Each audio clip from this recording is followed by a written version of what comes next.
Bienvenidos a nuestra cumbre virtual, una región, un compromiso, One Region, One Commitment. Me complace dirigirme aquí a todos ustedes para compartir y discutir sobre la importancia de establecer hitos claros y ambiciosos sobre el cambio climático para cada uno de los países de América Latina y el Caribe y para comentarles sobre los hitos que ya se han alcanzado. Hoy les presentaremos los logros de los países de nuestra región y una de nuestras ambiciones principales en el camino hacia la COP26. América Latina y el Caribe busca alcanzar un crecimiento sostenible, resiliente y bajo en carbono que cumpla con los objetivos de desarrollo sostenible, lo cual requiere que en las próximas 3 décadas se realicen transformaciones estructurales fundamentales en sus tendencias de crecimiento y desde el BID estamos dedicados a estas prioridades. Nuestra región se enfrenta a la abrumadora tarea de recuperarse de la peor crisis socioeconómica a la que se ha enfrentado en más de un siglo y que sigue arrasando en la región. En nuestra región, la cifra oficial de muertos por el COVID-19 ya alcanza casi 1.3 millones de personas. Además, en nuestra región se han perdido más de 30 millones de puestos de trabajo a causa de la pandemia. Estas estadísticas son serias, pero en el BID también vemos un gran impulso al otro lado de esta crisis y las oportunidades concretas para reinvertir en un futuro mejor. Tenemos la oportunidad de tomar medidas para marcar la diferencia en el progreso a largo plazo de la región. Al igual que la pandemia, la crisis climática no conoce fronteras y tiene el poder de destruir vidas y medios de subsistencia. A diferencia de la pandemia, no hay vacuna. Es una cuestión de prioridades, de compromiso y de inversiones audaces de mitigación y adaptación que simplemente tenemos que cumplir.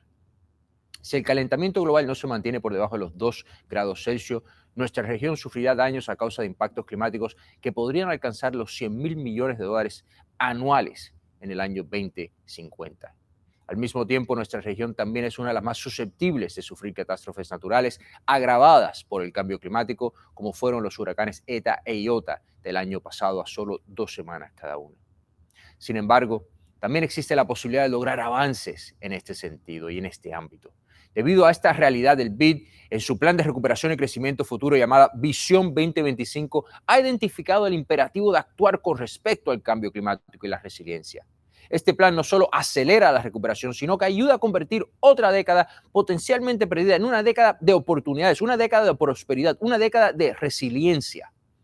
Ahora es el momento de finalmente derribar el mito de que la acción contra el cambio climático es incompatible con el crecimiento económico. Eso es mentira. La ventaja de actuar ahora es clara. Invertir $1 en resiliencia en la América Latina y el Caribe implica ahorrar $4 en la mitigación de daños a corto plazo. Las inversiones necesarias para construir economías resilientes y de cero emisiones netas son coherentes con el crecimiento económico y la creación, la generación de empleo. Necesitamos alcanzar la meta de cero emisiones netas para el periodo del 2050 al 2070 para estabilizar el aumento de la temperatura en 1.5 grados Celsius o 2 grados Celsius, mientras se ofrece acceso universal a la energía y se mantiene un crecimiento económico inclusivo. Durante los próximos 3 días contaremos con 22 sesiones de alta calidad técnica, pero sobre todo con una diversidad de temas que nos permitirá observar las acciones que está llevando a cabo la región en materia de cambio climático y biodiversidad, con un enfoque centrado en la inclusión. Hoy me complace compartir esta sesión con Fiona Clowder, embajadora regional de la COP26 para América Latina y el Caribe. Fiona fue nombrada por el secretario de Relaciones Exteriores británico Dominic Raab y Alok Sharma, presidente de la COP26, para hacer el enlace con nosotros, con América Latina y el Caribe, en la preparación de esta cumbre.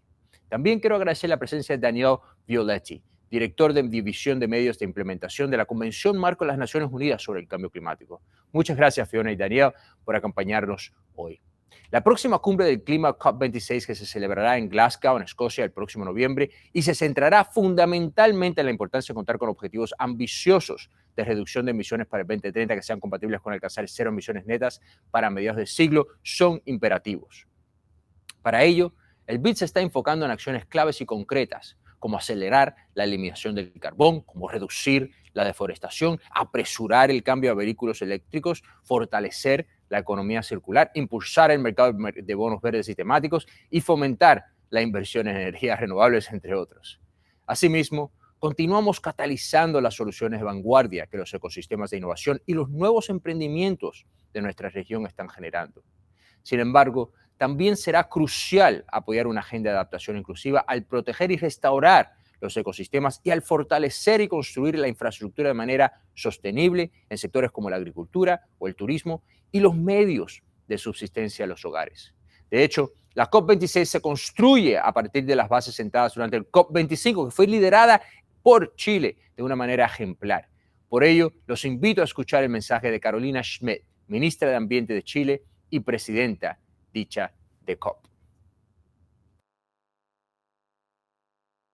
Quiero enviar un afectuoso saludo a quienes nos acompañan hoy y felicitar al Grupo BID por organizar el evento One Region, One Commitment, que busca apoyar a nuestra región de Latinoamérica y el Caribe para avanzar en la transición hacia un desarrollo sustentable, neutro en emisiones y resiliente al clima. El cambio climático es, sin duda, el mayor desafío que tenemos como generación y para nuestro gobierno enfrentarlo con decisión y sentido de urgencia es un imperativo ético, social y económico. Es por esto que en Chile uno de nuestros objetivos prioritarios ha sido impulsar la acción climática y la carbono neutralidad como una política de Estado, que trascienda los gobiernos de turno y que sea la base de la política de crecimiento y desarrollo sustentable de nuestro país. En esta línea, a comienzo del año 2020, ingresamos al Congreso el proyecto de ley marco de cambio climático, estableciendo la meta de carbono neutralidad y resiliencia para Chile a más tardar el año 2050, como pide la ciencia, proyecto que fue aprobado unánimemente en su idea de legislar y que hoy nos encontramos terminando de tramitar con suma urgencia en la Comisión de Medio Ambiente del Senado, con un gran apoyo del mundo de la ciencia que quiero agradecer. Este proyecto permitirá que Chile cuente con un marco institucional de largo plazo que oriente la acción del Estado y de los privados, fijando un camino claro y decidido hacia la carbono neutralidad y resiliencia de nuestro país. Asimismo, en abril del año pasado, en medio de la pandemia del COVID, justamente Chile presentó a las Naciones Unidas la actualización de nuestra NDC, estableciendo por primera vez un presupuesto total de emisiones de carbono para Chile, junto con todas nuestras metas intermedias al año 2030, en línea con la carbono neutralidad, siendo reconocido a nivel nacional e internacional por el fuerte incremento de su ambición y destacando en especial el establecimiento de un pilar social que liga todos nuestros compromisos climáticos a los objetivos de desarrollo sostenible y la Agenda 2030 de las Naciones Unidas y que considera una estrategia de transición justa para el proceso de descarbonización de nuestro país, poniendo como centro a las personas y su realidad en los territorios. En este contexto, la economía circular juega un papel clave en la mitigación de las emisiones, ya que sabemos que el cambio a las energías renovables puede reducir las emisiones globales en un 55%, pero el 45% restante solo se puede abordar cambiando la forma en que producimos y consumimos. Es por esto que nuestra nueva NDC comprometió el desarrollo de una hoja de ruta de la economía circular para nuestro país, construida de manera participativa y que fija 7 metas concretas y medibles para alcanzar un 75% de reciclaje en Chile, la generación de más de 180.000 nuevos empleos circulares y reducir en más de un 90% los vertederos que generan inequidad social en Chile. Alcanzar la carbono neutralidad en nuestro país requiere de una inversión aproximada de 50.000 millones de dólares, lo que puede generar beneficios económicos directos netos que superan los 30.000 millones de dólares y nos permitirían incrementar el PIB de nuestro país en un 4,4% al 2050. Pero más importante aún, estos enormes beneficios económicos directos, más que se duplican si consideramos los beneficios económicos y sociales indirectos que genera la carbono neutralidad en Chile debido a la disminución de nuestras emisiones de carbono negro, logrando disminuir fuertemente la contaminación local, generando ciudades más limpias y descontaminadas, mejorando la salud y la calidad de vida de las familias en nuestro país.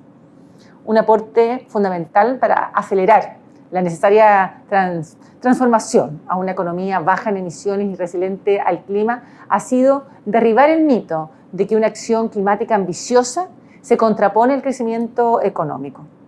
Todo lo contrario, dadas las características naturales de nuestro país y de nuestra región, una acción climática ambiciosa y circular potencia fuertemente nuestro crecimiento económico y mejora la calidad de vida de las personas, Las tremendas oportunidades que ofrece la carbono neutralidad han hecho que el sector privado se sume con fuerza a esta transformación. Hoy en Chile el 78% de los proyectos de inversión que se encuentran en el CEA son proyectos de energía renovable, proyectos clave para la transformación que Chile necesita. Nuestra región es además muy vulnerable al cambio climático, por lo que debemos avanzar con indicadores e información concreta en los territorios para implementar acciones que nos permitan aumentar nuestra resiliencia y nuestra adaptación al cambio climático.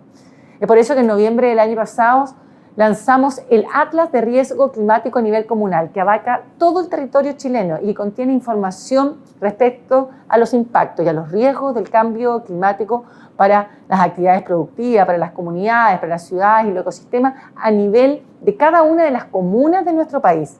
Este Atlas es la base para la definición de indicadores y de metas concretas en adaptación al cambio climático que nos permitan aumentar fuertemente para lograr nuestra resiliencia. Como presidencia de la COP25, hemos relevado la importancia de la acción climática en la adaptación, al igual relevancia que la mitigación.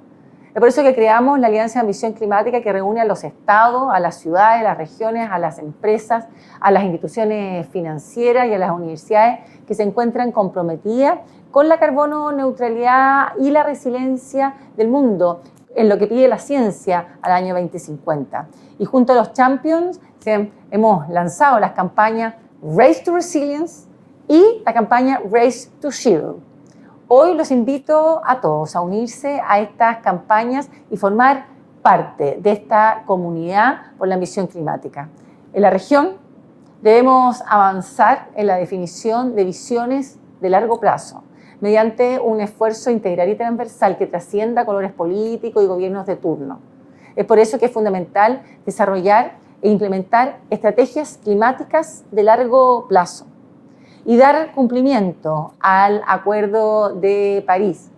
Chile se ha comprometido a presentar su primera estrategia climática de largo plazo en la COP26 en Glasgow, la que actualmente nos encontramos en proceso de consulta pública y que fue construida de manera participativa con un importantísimo apoyo técnico y financiero de los organismos internacionales. Agradezco especialmente al BID por su apoyo para el análisis de escenarios robustos para la carbono neutralidad y también para avanzar en la definición de indicadores de seguridad hídrica.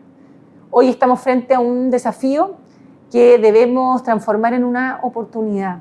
La recuperación del COVID-19 debe contribuir a acelerar nuestra transición en desarrollo sustentable e inclusivo. La colaboración regional debe tener por objetivo instalar el desarrollo sustentable como la base del progreso de nuestra región con desarrollo social, con crecimiento económico y la protección de nuestro medio ambiente. Muchísimas gracias. Muchísimas gracias, ministra. Efectivamente, nos toca pensar y tenemos la fantástica oportunidad de decidir qué recuperación post-pandemia queremos para nuestra región. Aquí en el BID estamos implementando inversiones para aumentar la resiliencia de nuestra región, y no solo ante pandemia, sino también considerando su alta vulnerabilidad al cambio climático. Y por eso nos tomamos en serio nuestro rol de socio y catalizador para la inversión de miles de millones de dólares en finanzas climáticas de los sectores públicos y privados con los que hemos ido colaborando estrechamente durante los últimos años. En el 2020, el Grupo BID aprobó más de 21.000 millones de dólares en nuevo financiamiento, un récord. Nuestras instituciones del sector privado, BID Invest y BID Lab, movilizaron 9.000 millones de dólares, de los cuales un 30% fue financiamiento climático. En términos de las negociaciones, también estamos en camino de finalizar un rulebook del Acuerdo de París, que es un conjunto de normas que permitirán operacionalizar y acelerar la colaboración entre los gobiernos, empresas y la sociedad civil. Los avances partirán de las bases que se continuaron trabajando en Madrid durante la COP19. Me complace decir que el BID se ha comprometido a alinear su cartera con el Acuerdo de París, y al mismo tiempo el Grupo BID seguirá comprometido a colaborar con los gobiernos para atender las necesidades de cada país. El BID continuará diseñando y utilizando herramientas de financiamiento innovadoras para apalancar la inversión del sector privado y promover el desarrollo resiliente al clima. En el BID nos hemos comprometido a alcanzar un mínimo del 30% de financiamiento para el clima hasta el 2023, lo que garantiza más de 5.000 millones de dólares anuales. Nuestros préstamos apoyan una economía azul sostenible, lo que es crucial para nuestros países caribeños, y la protección de la biodiversidad, que es fundamental para todos los países. Muy orgullosos de nuestra iniciativa para la Amazonía, que es un claro reflejo de nuestro compromiso, ya que movilizará $1.000 millones durante los próximos 5 años para apoyar el desarrollo sostenible e inclusivo de la Amazonía. Pero sabemos que no es suficiente. Hace unos días publicamos Climate Policies in Latin America and the Caribbean, el resultado de un compromiso claro de la región con un liderazgo único de los ministerios de Hacienda que nos están solicitando más apoyo e innovación en este ámbito. Y para ello se necesita trabajar duro y de manera colaborativa. El Grupo BID está colaborando estrechamente con los gobiernos de la región para asegurar que los proyectos generen impactos positivos y que mejoren vidas. Durante estos próximos 3 días queremos contarles acerca de todas las historias de éxito de la región, el liderazgo de nuestros países que tanto se merece y las comunidades que tanto se merece, su capacidad técnica única y principalmente el compromiso político unánime que tenemos de los gobiernos, casi unánime que tenemos los gobiernos. Pero no les quiero arruinar todas las sorpresas que vamos a tener estos días, así que les invito a participar en cada una de las sesiones. Así que ahora vamos a pasar a la conversación con nuestros invitados especiales en esta sesión. Y me gustaría dar la palabra a nuestros participantes para que presenten la visión de la presidencia del Reino Unido sobre la COP26. Y me complace presentarles en este momento de apertura de nuestra conferencia a Fiona Clowder, embajadora regional para América Latina y el Caribe del COP26, y Daniel Violetti, director de la División de Medios e Implementación de la Convención Marco de las Naciones Unidas sobre el Cambio Climático. So now I'm going to switch to English for the intro to thank you both for joining us today. And I'd like to begin by yielding the floor to Fiona. Fiona, the UK has been working on a strong, impressive agenda and building strong diplomatic ties to make COP26 a success. So please, can you share with us the perspective of the UK presidency on COP26? Mauricio, thank you so much for the opportunity to speak at this very important conference. And COP26, the UN Climate Change Conference, is planned to take place in Glasgow, Scotland, the 1st to the 12th of November. That's just 4 months away. And so the ideas, the commitments, the actions that are defined by this very important IDB regional conference on climate action and biodiversity will help shape the path to COP26 and beyond. One region, one commitment, and that commitment to address climate change is so crucial. But it has to be more than just a commitment. It has to be about action. Action to benefit this region. Action that ensures Latin America and the Caribbean has a voice and influences the world on COP26, that helps the future for this region. And most of all, action that makes a difference for people. And so the themes of this conference on climate action and biodiversity resonate very, very strongly with the UK presidency approach for COP26, and building, of course, on the work done by Chile, and my thanks to Carolina Smith and her team for all that has been achieved through COP25. But this is not just about an environmental agenda. It's about social and economic change, particularly in these difficult times in the recovery from the pandemic. But as Carolina highlighted, the enormous challenges to come from climate change. So in defining that social, economic and environmental change, it's also change that can create jobs, growth and better lives, as well as protecting our planet. And as Mauricio has outlined, change that is an opportunity to reduce carbon in economies, an opportunity to reduce deforestation, an opportunity to move to a sustainable, just and a fair transition to a net zero world for a green, low carbon and resilient future. And that involves everyone, not just governments, but regions, businesses, cities, and above all citizens. So everyone listening to this conference can play a part. Think about what you can do in your role, talking to your colleagues, your friends, your family, about the ideas you hear in this conference. Carolina also mentioned Race to Resilience and Race to Zero, important campaigns allied with COP26. And that's about rallying leadership and support from every sector of society. And already there's over 700 cities, 23 regions, over 2,000 businesses, over 100 investors, nearly 600 institutions involved in that initiative. And you can find out more about both COP26 and the Race to Zero and Race to Resilience on the COP26 website. So COP26 is a major opportunity for us all to seize this agenda. And our approach as the UK presidency of COP26 is to encourage the world to achieve net zero by 2050 and to keep the rise in global temperature to 1.5 degrees. And so there are 4 key goals that we want to take forward. First of all, mitigation. For all countries to come forward with ambitious emissions reduction targets to reach by 2030. And that's through something called nationally determined contributions that align with then reaching net zero by the middle of the century. And what does that mean? It means about curtailing deforestation. It means about focusing on sustainable production, sustainable use of land, improved agricultural practice, accelerating the phase out of coal and fossil fuels, but speeding up the switch to electric vehicles, encouraging investment in renewables. And we encourage all countries to come forward with their new or updated NDCs by the 30th of July. And the UN Climate Change Secretariat will then produce an NDC synthesis report at the end of September that's going to be very, very important for the discussions in COP26. And so what does that mean for you? It's about your country setting out its plan for change, change that will benefit you, change that will benefit the environment. So find out if your country has prepared an ambitious NDC and what's called a long-term strategy, the strategy for implementation. Find out if not, why not?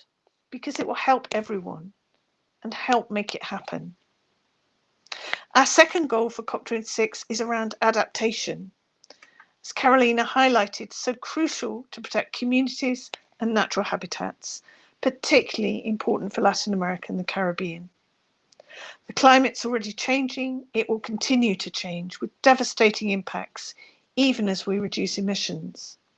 So we all need to work together to enable and encourage countries, particularly by those most affected by climate change, to protect and restore ecosystems, build defences, warning systems, invest in resilient infrastructure, and develop agricultural practices to avoid further loss of homes, livelihoods, and lives. Thirdly, finance. To deliver all of this, we need to align finance with the goals of the Paris Agreement. Developed countries need to make good their promise to mobilise at least $100 billion in climate finance per year through to 2025 from both public and private sources. And it's been really good to hear from Mauricio on the commitment of the IDB, because the international financial institutions, the multilateral banks, also need to play their part and help in unleashing the trillions in private and public sector finance that's going to be needed to secure global net zero. Our fourth goal is very much about international collaboration and partnership. We can only rise to the challenges of the climate crisis by working together, whether that's a country that's a large emitter or whether it's a small vulnerable state. And so as incoming COP26 presidency, we're clear that we must accelerate action and partnerships to tackle the climate crisis through collaboration between governments, businesses, and civil society. And within the multilateral process, we're committed to facilitating agreement on the outstanding elements of what's known as the Paris Rulebook. And those are the detailed rules that make the Paris Agreement to keep within 1.5 degrees operational. But we're also keen that that ambitious set of negotiated outcomes leaves no issue and no party and no person behind. So on all these issues, your voice and influence and commitments are crucial. You can help build those collaborations across government, with business, with wider society, and across this region. The voices of Latin America and the Caribbean are important and need to be heard. And some of the opportunities in this region include electricity generation, clean transport, agricultural innovation, sustainable land use, waste and water management, building design, reforestation, ocean conservation. And so it's been very good to see the leadership of the IDB in convening this conference and the recent report on climate policies in Latin America and the Caribbean. And now it's about turning those policies into action, driving forward the priorities for investment, mobilizing business by developing a virtuous cycle of policymaking, legislation, regulation that helps the business environment, fuels creativity and innovation, attracts investment, creates jobs and growth. And also in this region, which is so important for nature and biodiversity, to ensure that ecosystems are preserved and nature-based solutions to address climate change are optimized. So the need for vision and leadership is great. This year of the pandemic and its tragic consequences, particularly in this region, have changed our world. There's been a lot of analysis and discussion on climate issues and the prospects of a green recovery. But that needs to be turned into action, urgent action, and the window of opportunity is now. 2030 is less than a decade away. So where do you want your countries to be by 2030? What can be done to turn ideas into action? And how can the region come together to drive this change forward? This conference on One Region, One Commitment can help turn commitment into action. Actions on a sustainable recovery. Actions on a transition to zero carbon energy and transport. Actions on biodiversity and climate, resilience and adaptation. Actions on innovation and how best to involve the private sector. So there are many meetings coming up before we get to COP, including the UNFCCC Regional Ministerial Week in August. And I believe the IDB is planning a further meeting of finance ministers in September. And there will be many, many both regional events and events in each of your individual countries. That hopefully all this will galvanize a regional action plan that could help change in this region and also show leadership to the world. So COP26 is an important moment in November, and I look forward to working with all of you to make the most of that opportunity. But what is even more important than the conference itself is the legacy it establishes. Be a part of it. You can make a difference on this agenda. You can make a difference for COP26. You can make a difference in the world for a green, low carbon and resilient future. Thank you. Thank you so much, Fiona. And really, you have a big challenge ahead of you, and you know the region and the IDB is here to support you in all ways and ensure a successful COP26, so please count on us. Now I'd like to invite Danielle Violetti. Danielle, with COP26 before us and the recent pre-COP26 negotiations, how would you describe the role of Latin American Caribbean countries as members of the UNFCCC?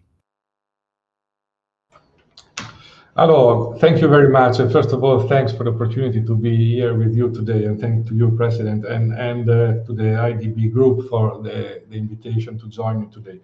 Well, I think that Fiona very clearly laid out the criticality of COP26 and why we must achieve a success at COP26.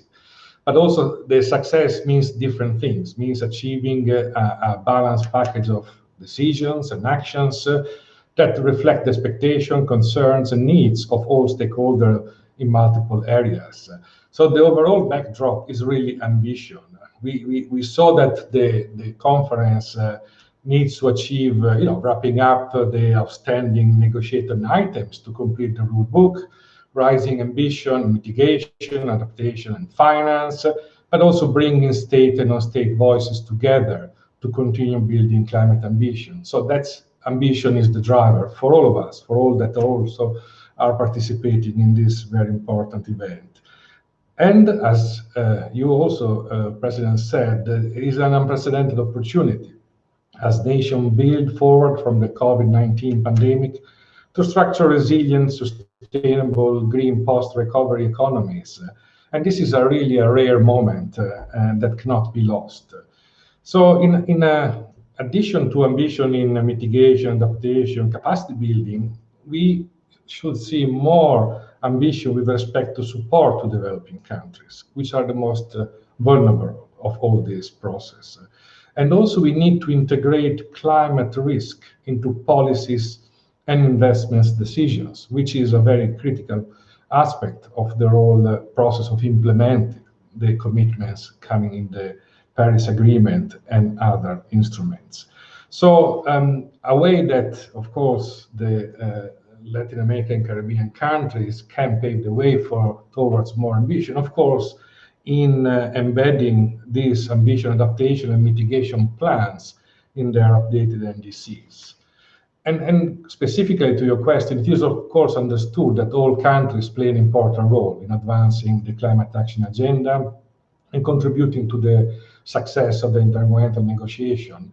And is it true that each region has its different context and characteristics, and all definitely can add great value through national and regional lessons learned and innovative policy approaches.